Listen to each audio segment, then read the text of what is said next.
নমস্কাৰ সকলোকে স্বাগতম জনাই ষ্টুডিঅত মই জাহ্নবী আৰক্ষীৰ বেহুৰ পৰাই পুনৰ মুখ্যমন্ত্ৰীগৰাকীক প্ৰত্যাহ্বান জনাইছে আমসু সভাপতি ৰেজাউল কৰিম চৰকাৰে পুনৰ মন্তব্য কৰিছে যে মুখ্যমন্ত্ৰীয়ে আমাৰ এই আন্দোলন ৰোধ কৰিব নোৱাৰে বা বাধা দিব নোৱাৰে ন্যায় নোপোৱা পৰ্যন্ত এই আন্দোলন চলি যাব যিদৰে আন্দোলন চলি আহিছে আমসু আন্দোলন কৰি আহিছে ঠিক একেদৰে আমসুৱে আন্দোলন কৰি যাব কোনো কাৰণতে আমাক জেললৈ পঠিয়াই ভয় দেখুৱাই ভাবুকি দেখুৱাই কোনো কাৰণতে আমাৰ আন্দোলন ৰোধ কৰিব নোৱাৰে বা আমাৰ আন্দোলন বাধা দিব নোৱাৰে বুলি এক প্ৰকাৰ প্ৰত্যাহ্বান জনাইছে আমসুৰ সভাপতি ৰেজাউল কৰিম চৰকাৰে লৈছে এই মুহূৰ্তৰ সবিশেষ আৰক্ষী বিহুৰ পৰাই মুখ্যমন্ত্ৰীক চ্যালেঞ্জ আমসুৰ সভাপতিৰ আৰু আমসুৰ সভাপতি ৰেজাউল কৰিম চৰকাৰে পুনৰ মুখ্যমন্ত্ৰীগৰাকীক জনাইছে প্ৰত্যাহ্বান আন্দোলন স্তব্ধ কৰাব নোৱাৰে মুখ্যমন্ত্ৰীয়ে কোনো কাৰণতে মুখ্যমন্ত্ৰীয়ে আন্দোলন স্তব্ধ কৰিব নোৱাৰে ন্যায় নোপোৱা পৰ্যন্ত চলিব এই আন্দোলন যেতিয়ালৈকে ন্যায় নাপায় মুছলমানে অধিকাৰ নাপায় তেতিয়ালৈ এই আন্দোলন চলি যাব সংখ্যালঘুৰ হকে শেষ মুহূৰ্তলৈকে আমি যুঁজি যাম বুলি মন্তব্য কৰিছে আমসুৰ নেতাগৰাকীয়ে চৰকাৰ বিৰোধী শ্লোগানেৰে উদাত্ত মন্তব্য দিছে আমসুৰ নেতাগৰাকীয়ে আৰু বিলাসীপাৰাৰ প্ৰতিবাদস্থলীৰ পৰা আটকৰ পিছতে আমসুৱে পুনৰবাৰ গৰ্জন কৰা দেখিবলৈ পোৱা গৈছে আৰক্ষীৰ বাহনৰ পৰা গৰ্জন কৰিছে ৰেজাউল কৰিম চৰকাৰে মুছলমানৰ অধিকাৰৰ দাবীৰে একত্ৰিত হৈছিল লাখ লাখ মুছলমান বিলাসীপাৰাত আৰু ইয়াৰ পাছতে বিলাসীপাৰাত পৰিস্থিতি উত্তপ্ত হৈ পৰা দেখিবলৈ পোৱা গৈছিল প্ৰতিবাদৰ সময়তে আৰক্ষী আৰু প্ৰতিবাদকাৰীৰ মাজত এক প্ৰকাৰ হতাহতি সৃষ্টি হোৱা দেখিবলৈ পোৱা গৈছিল সোমবাৰৰ দিনটোত আৰু ইয়াৰ পাছতে সোমবাৰৰ দিনটোত পৰিস্থিতি এক প্ৰকাৰ উত্তপ্ত হৈ পৰিছিল যিহেতু বিলাসীপাৰাত একত্ৰিত হৈছিল লাখ লাখ মুছলমান আৰু সোমবাৰে বিলাসীপাৰাত ব্যাপক প্ৰতিবাদ সাব্যস্ত কৰা হৈছিল যিসকল উচ্ছেদিত মুছলমান আছে উচ্ছেদিত মুছলমান লোকসকলৰ অধিকাৰৰ বাবে তেওঁলোকৰ ন্যায়ৰ বাবে প্ৰতিবাদ সাব্যস্ত কৰা হৈছিল উচ্ছেদিত মুছলমানসকলৰ অধিকাৰ আৰু তেওঁলোকৰ ন্যায়ৰ বাবে একত্ৰিত হৈছিল লাখ লাখ মুছলমান উচ্ছেদিত মুছলমানসকলক পুনৰ সংস্থাপন দিব লাগে তেওঁলোকক ক্ষতিপূৰণ দিব লাগে তেওঁলোকক ন্যায় দিব লাগে এনে ধৰণৰ দাবীৰে প্ৰতিবাদ সাব্যস্ত কৰা হৈছিল আৰু প্ৰতিবাদস্থলীতে উত্তপ্ত পৰিস্থিতি সৃষ্টি হৈছিল প্ৰতিবাদকাৰী আৰু আৰক্ষীৰ মাজত এক প্ৰকাৰ হতাহতি সৃষ্টি হোৱা দেখিবলৈ পোৱা গৈছিল যাৰ পিছতে প্ৰতিবাদস্থলীৰ পৰা আৰক্ষী আটক কৰি লৈ গৈছিল আমসুৰ সভাপতি ৰেজাউল কৰিম চৰকাৰক আৰু সেই সময়তে আৰক্ষীৰ বেহুৰ পৰাই পুনৰবাৰ মুখ্যমন্ত্ৰীগৰাকীক প্ৰত্যাহ্বান জনাইছিল আমসুৰ নেতাগৰাকীয়ে কোনো কাৰণতে আন্দোলন বন্ধ নহয় এই আন্দোলন একেদৰে অব্যাহত থাকিব মুখ্যমন্ত্ৰীগৰাকীয়ে যিমান চেষ্টা কৰিলেও আমাৰ আন্দোলন ৰোধ কৰিব নোৱাৰে বুলি এক প্ৰকাৰ এইদৰে হুংকাৰ প্ৰদান কৰা দেখিবলৈ পোৱা গৈছিল যদিও আৰক্ষীয়ে আটক কৰাৰ মাত্ৰ ৩ ঘণ্টাৰ পাছতে মুকলি কৰি দিছিল আমসুৰ নেতাগৰাকীক আৰু আমসুৰ নেতাগৰাকীক মুকলি কৰি দিয়াৰ পাছতে আৰক্ষী থানাৰ সন্মুখত বিশাল আদৰণি জনোৱা হৈছিল হাজাৰ হাজাৰ লোক একত্ৰিত হৈছিল হাজাৰ হাজাৰ লোক একত্ৰিত হৈ বিশাল আদৰণি জনাইছিল ইয়াৰ সমান্তৰালকৈ আৰক্ষী থানাৰ পৰা ওলাই আহিয়ে আমসুৰ নেতাগৰাকীয়ে পুনৰ এবাৰ প্ৰত্যাহ্বান জনোৱা দেখিবলৈ পোৱা গৈছিল আমসুৰ আন্দোলন কোনো কাৰণতে বন্ধ নহয় 1980 চনৰ পৰা আমসুৱে সংগ্ৰাম কৰি আহিছে গতিকে আহিবলগীয়া দিনবোৰতো অন্যায়ৰ বিৰুদ্ধে আমসুৱে সদায় মাত মাতি যাব যতে অন্যায় হ'ব তাতে আমসুৱে আন্দোলন কৰিব অসমত গাজা সদৃশ পৰিৱেশৰ সৃষ্টি হৈছে মুখ্যমন্ত্ৰীয়ে বাছি বাছি ফৰেষ্ট অঞ্চলৰ লোকক খালী কৰিছে কিন্তু আমাক জেললৈ পঠিয়াই আমাক ভাবুকি দি আন্দোলন বন্ধ কৰিব নোৱাৰে এইখন চৰকাৰে কোনো গণতান্ত্ৰিক আন্দোলনৰ ভাষা বুজি নাপায় আমি গণতান্ত্ৰিক আন্দোলন কৰি আহিছোঁ কিন্তু চৰকাৰখনে বুজি নাপায় গতিকে হাজাৰ হাজাৰ সংখ্যালঘুক লগত লৈ আমি আন্দোলন কৰিছোঁ যিসকলে উচ্ছেদ কৰিছে তেওঁলোক ভূমিহীন লোক গতিকে তেওঁলোকে সংস্থাপন পাবই লাগিব থানাৰ পৰা ওলাই পুনৰবাৰ এইদৰে প্ৰত্যাহ্বান জনোৱা দেখিবলৈ পোৱা গৈছিল আমসুৰ নেতা ৰেজাউল কৰিম চৰকাৰে লগতে ইয়াকো হুংকাৰ প্ৰদান কৰিছে যে আন্দোলন কোনো পৰ্যায়ে বন্ধ নহয় আমসুৰ আন্দোলন যিদৰে চলি আছে সেইদৰে চলি থাকিব যেতিয়ালৈ অন্যায়ৰ ন্যায় নাপায় তেতিয়ালৈ এই আন্দোলন একেদৰে অব্যাহত থাকিব বুলি এক প্ৰকাৰ হুংকাৰ প্ৰদান কৰা দেখিবলৈ পোৱা গৈছিল সোমবাৰৰ দিনটোত বিলাসীপাৰাত সাব্যস্ত কৰা হৈছিল ব্যাপক প্ৰতিবাদ সোমবাৰৰ দিনটোত বিলাসীপাৰাত লাখ লাখ লোক একত্ৰিত হৈছিল আৰু বিলাসীপাৰাত লাখ লাখ লোক একত্ৰিত হৈ ব্যাপক প্ৰতিবাদ সাব্যস্ত কৰা দেখিবলৈ পোৱা গৈছিল সোমবাৰৰ দিনটোত এইদৰে বিলাসীপাৰাৰ প্ৰতিবাদস্থলীতে উত্তপ্ত পৰিস্থিতিৰ সৃষ্টি হোৱা দেখিবলৈ পোৱা গৈছিল বিভিন্ন প্ৰান্তৰ পৰা এইসকল লোক একত্ৰিত হৈছিল আৰু একত্ৰিত হৈ তেওঁলোকে প্ৰতিবাদ সাব্যস্ত কৰিছিল যিসকলক উচ্ছেদ কৰিছে সেয়া সম্পূৰ্ণৰূপে অমানৱীয় উচ্ছেদ কৰাসকল প্ৰকৃত ভাৰতীয় নাগৰিক তেওঁলোক ভূমিহীন লোক গতিকে এইসকল লোকক সংস্থাপন দিব লাগে তেওঁলোকক ভূমিপট্টা দিব লাগে তেওঁলোকক ন্যায় দিব লাগে ক্ষতিপূৰণ দিব লাগে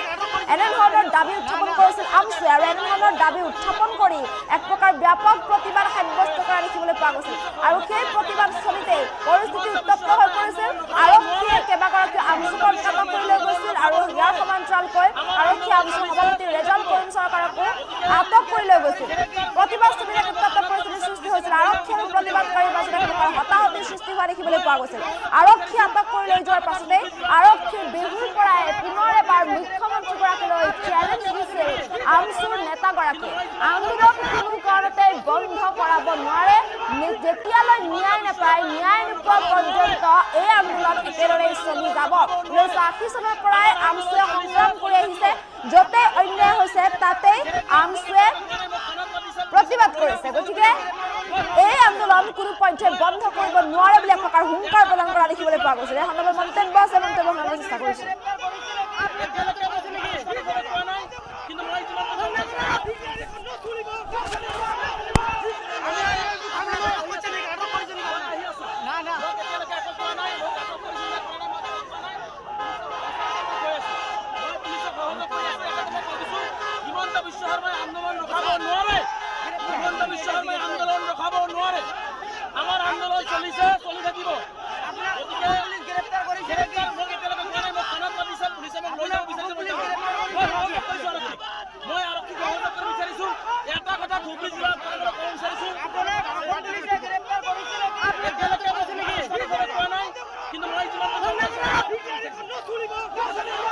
আপুনি যিখিনি মানুহ উচ্ছেদ কৰিছে তেওঁলোকৰ পুনৰ্সংস্থাপন লাগে আৰু অধিক মাটি অধিগ্ৰহণ যাতে কৰা নহয় তাৰ কাৰণে ব্যৱস্থা গ্ৰহণ কৰিব লাগে আৰু মুখ্যমন্ত্ৰী ডাঙৰীয়া ফৰেষ্ট অঞ্চল যদি খালী কৰিব লাগে আছে সকলোতে খালী কৰিব লাগে বাছি বাছি খালী কৰিব নালাগে আৰু যিসকল আচলতে প্ৰকৃততে ভূমিহীন তেওঁলোকক উপযুক্ত ভূমি উপযুক্ত ঠাইত পৰিৱেশত থাকিব পৰা ঠাইত তেওঁলোকক ভূমি দিব লাগে ক্ষতিপূৰণ দিব লাগে আৰু যিসকল ল'ৰা ছোৱালী আজি স্কুল ভাঙি গ'ল বা স্কুল নোহোৱা হৈ গ'ল তেওঁলোকৰ এটা শিক্ষাৰ ব্যৱস্থা কৰি দিব লাগে এইখিনি আহ্বান আমি গণতান্ত্ৰিকভাৱে এখন মুখ্যমন্ত্ৰীক আমি জনাব নোৱাৰো নেকি মুখ্যমন্ত্ৰী কিহৰ ভয় খাইছে আমচুৰ আন্দোলন ভয় খাই আছে আজি মুখ্যমন্ত্ৰীক এইখিনি মুখ্যমন্ত্ৰী এটা অভিভাৱক তেওঁ ৰজা এইখন ৰাজ্যৰ ৰজাক আমি যদি পৰ্যায়ে যদি আমাৰ দাবীখিনি তেওঁ কৰা অন্যায়খিনি যদি আমি সজোৰে তেওঁৰ ওপৰত উত্থাপন নকৰোঁ আৰু তেওঁ সমস্যাখিনি সমাধান নকৰি পেলাই আমাক পুলিচ দি আটক কৰি জেলত সোমাই দিব ভাবুকি দি পেলাই তেওঁ আমাৰ আন্দোলন ৰোধ কৰিব নোৱাৰে মই স্পষ্টকৈ কৈছোঁ যেতিয়ালৈকে ভূমিহীন মানুহে ভূমি নাপায় যেতিয়ালৈকে বসুন্ধৰা আমাৰ মানুহৰ যিসংখ্যালঘু মানুহখিনি তেওঁলোকৰ ভূমিৰ অধিকাৰ নাপায় যেতিয়ালৈকে উচ্ছেদ কৰা পৰিয়ালে সংস্থাপন নাপায় যেতিয়ালৈকে মাটি অধিগ্ৰহণ কৰাটো বন্ধ নকৰে যেতিয়ালৈকে প্ৰকৃত ভূমিহীনক ভূমি প্ৰদান কৰি যদি উচ্ছেদ কৰিলে ভূমি প্ৰদান কৰি কৰক আৰু যদি ভূমি প্ৰদান নকৰে তেনেহ'লে কাকো উচ্ছেদ কৰিব নোৱাৰিব আৰু ফৰেষ্ট খালী কৰিলে ফৰেষ্টৰ সকলোতে খালী কৰিব লাগিব এই কথাবিলাক যেতিয়ালৈকে মুখ্যমন্ত্ৰীয়ে নকৰে তেতিয়ালৈকে আমাৰ আন্দোলন অব্যাহত থাকিব গতিকে আমাৰ স্পষ্ট কথা গতিকে আমি স্পষ্টকৈ কৈছোঁ মুখ্যমন্ত্ৰী ডাঙৰীয়াক আপুনি এই ধৰণৰ অন্যায়বিলাক বন্ধ কৰক মানুহক ন্যায় দিয়া কাম কৰক মানৱতা ভুলণ্ঠিত নকৰি সংবিধান মোহাৰি নেপেলাই গণতন্ত্ৰক ভুলণ্ঠিত নকৰি আপুনি মানুহখিনিক এটা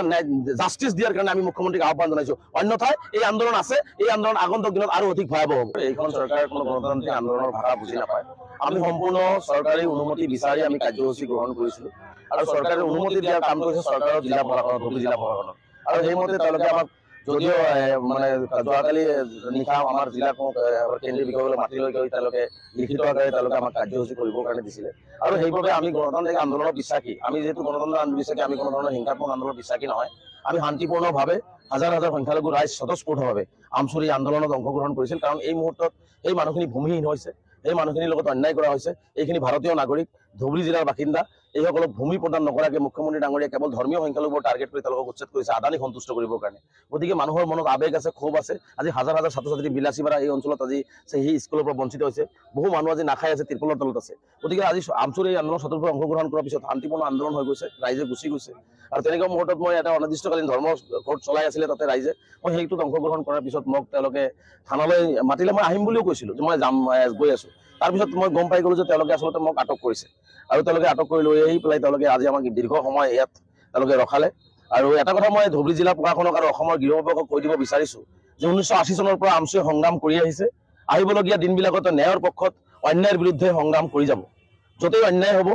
যেনেকৈ চৰকাৰে অন্যায় কৰিব তাতে আমি সংগ্ৰাম কৰোঁ গতিকে 1980 চনৰ পৰা যি সংগ্ৰাম আমি অব্যাহত ৰাখিছে আমাক এনেকুৱা পুলিচ দি জেল দেখুৱাই গুলি কৰি লাঠি দেখুৱাই ভয় দেখুৱাই আমচুক লাভ নাই আমি ইয়াত কোনো ধৰণৰ অসাংবিধানিক অগণতান্ত্ৰিক কথা কোৱা নাছিলোঁ আমি কেৱল মুখ্যমন্ত্ৰীক আহ্বান জনাইছোঁ যে আপুনি যিখিনি মানুহ উচ্ছেদ কৰিছে তেওঁলোকৰ পুনৰ্সংস্থাপন লাগে আৰু অধিক মাটি অধিগ্ৰহণ যাতে কৰা নহয় তাৰ কাৰণে ব্যৱস্থা গ্ৰহণ কৰিব লাগে আৰু মুখ্যমন্ত্ৰী ডাঙৰীয়া ফৰেষ্ট অঞ্চল যদি খালী কৰিব লাগে আছে সকলোতে খালী কৰিব লাগে বাছি বাছি খালী কৰিব নালাগে আৰু যিসকল আচলতে প্ৰকৃততে ভূমিহীন তেওঁলোকক উপযুক্ত ভূমি উপযুক্ত ঠাইত পৰিৱেশত থাকিব পৰা ঠাইত তেওঁলোকক ভূমি দিব লাগে ক্ষতিপূৰণ দিব লাগে আৰু যিসকল ল'ৰা ছোৱালী আজি স্কুল ভাঙি গ'ল বা স্কুল নোহোৱা হৈ গ'ল তেওঁলোকৰ এটা শিক্ষাৰ ব্যৱস্থা কৰি দিব লাগে এইখিনি আহ্বান আমি গণতান্ত্ৰিকভাৱে এখন মুখ্যমন্ত্ৰীক আমি জনাব নোৱাৰো নেকি মুখ্যমন্ত্ৰী কিহৰ ভয় খাইছে আমচুৰ আন্দোলন ভয় খাই আছে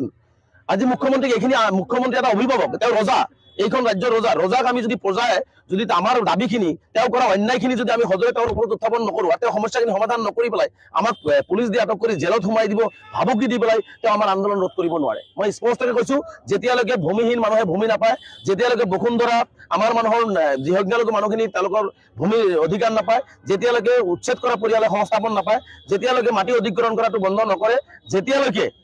প্ৰকৃত ভূমিহীনক ভূমি প্ৰদান কৰি যদি উচ্ছেদ কৰিবলৈ ভূমি প্ৰদান কৰি কৰক, আৰু যদি ভূমি প্ৰদান নকৰে তেনেহ'লে কাকো উচ্ছেদ কৰিব নোৱাৰিব। আৰু ফৰেষ্ট খালী কৰিলে ফৰেষ্টৰ সকলোতে খালী কৰিব লাগিব। এই কথাবিলাক যেতিয়ালৈকে মুখ্যমন্ত্ৰীয়ে নকৰে তেতিয়ালৈকে আমাৰ আন্দোলন অব্যাহত থাকিব। গতিকে আমাৰ স্পষ্ট কথা, গতিকে আমি স্পষ্টকৈ কৈছোঁ মুখ্যমন্ত্ৰী ডাঙৰীয়াক, আপুনি এই ধৰণৰ অন্যায়বিলাক বন্ধ কৰক, মানুহক ন্যায় দিয়া কাম কৰক, মানৱতা ভুলণ্ঠিত নকৰি, সংবিধান মোহাৰি নেপেলাই, গণতন্ত্ৰক ভুলণ্ঠিত নকৰি আপুনি মানুহখিনিক এটা জাষ্টিছ দিয়াৰ কাৰণে আমি মুখ্যমন্ত্ৰীক আহ্বান জনাইছোঁ। অন্যথাই এই আন্দোলন আছে, এই আন্দোলন আগন্তুক দিনত আৰু অধিক ভয়াৱহ হ'ব। এইখন চৰকাৰে কোনো গণতান্ত্ৰিক আন্দোলনৰ ভাষা বুজি নাপায়। আমি সম্পূৰ্ণ চৰকাৰী অনুমতি বিচাৰি আমি কাৰ্যসূচী গ্ৰহণ কৰিছিলোঁ, আৰু চৰকাৰে অনুমতি দিয়াৰ কাম কৰিছে চৰকাৰৰ জিলা প্ৰশাসনত, ধুবুৰী জিলা প্ৰশাসনত। আৰু সেইমতে তেওঁলোকে আমাক যদিও মানে যোৱাকালি নিশা আমাৰ জিলা কেন্দ্ৰীয় বিষয়ালৈ মাতি লৈ গৈ তেওঁলোকে লিখিত আকাৰে তেওঁলোকে আমাক কাৰ্যসূচী কৰিবৰ কাৰণে দিছিলে। আৰু সেইবাবে আমি গণতান্ত্ৰিক আন্দোলনৰ বিশ্বাসী। আমি যিহেতু গণতন্ত্ৰৰ বিশ্বাসী, আমি কোনো ধৰণৰ হিংসাত্মক আন্দোলনৰ বিশ্বাসী নহয়। আমি শান্তিপূৰ্ণভাৱে হাজাৰ হাজাৰ সংখ্যালঘু ৰাইজ স্বতঃস্ফূৰ্তভাৱে আমচুৰি আন্দোলনত অংশগ্ৰহণ কৰিছিল, কাৰণ এই মুহূৰ্তত এই মানুহখিনি ভূমিহীন হৈছে, এই মানুহখিনিৰ লগত অন্যায় কৰা হৈছে। এইখিনি ভাৰতীয় নাগৰিক, ধুবুৰী জিলাৰ বাসিন্দা, এইসকলক ভূমি প্ৰদান নকৰাকৈ মুখ্যমন্ত্ৰী ডাঙৰীয়াই কেৱল ধৰ্মীয় সংখ্যালঘুবোৰ টাৰ্গেট কৰি তেওঁলোকক উচ্ছেদ কৰিছে আদানীক সন্তুষ্ট কৰিবৰ কাৰণে। গতিকে মানুহৰ মনত আৱেগ আছে, ক্ষোভ আছে। আজি হাজাৰ হাজাৰ ছাত্ৰ ছাত্ৰী বিলাসীপাৰা এই অঞ্চলত আজি সেই স্কুলৰ পৰা বঞ্চিত হৈছে, বহু মানুহ আজি নাখাই আছে, তিৰপলৰ তলত আছে। গতিকে আজি আমচুৰি